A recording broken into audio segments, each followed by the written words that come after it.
Présidente, de m'accueillir. Je vous prie de m'excuser de ne pas avoir assisté à l'ensemble des auditions, seulement à celle du représentant de la CNAOC.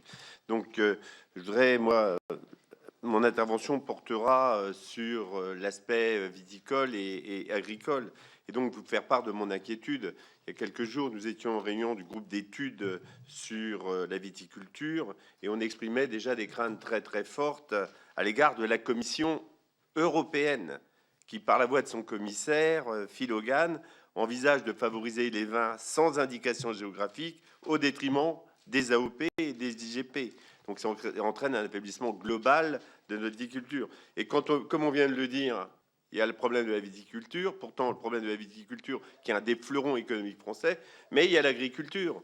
Et donc quand on voit qu'il n'y a pas d'accord au niveau européen par rapport au lait, par rapport à l'élevage et par rapport à tout ça, je dis il est urgent de ne pas se presser, quoi.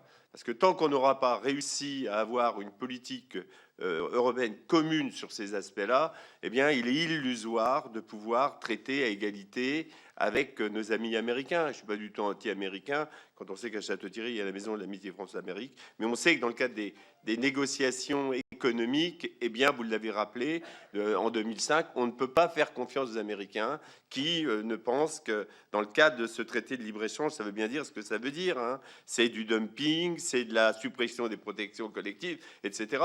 Et donc, il faut absolument que, par rapport à ce que représente l'agriculture, la viticulture, l'élevage dans notre pays, qu'on puisse aboutir, c'est peut-être excessif, mais à cette préférence nationale ou communautaire, ça a été dit, avec les exigences environnementales, avec les exigences sociales. Sinon, cet accord risque de se faire au détriment de la France et de l'aspect économique. Donc voilà ma réflexion. Merci, Monsieur Christophe Prémat.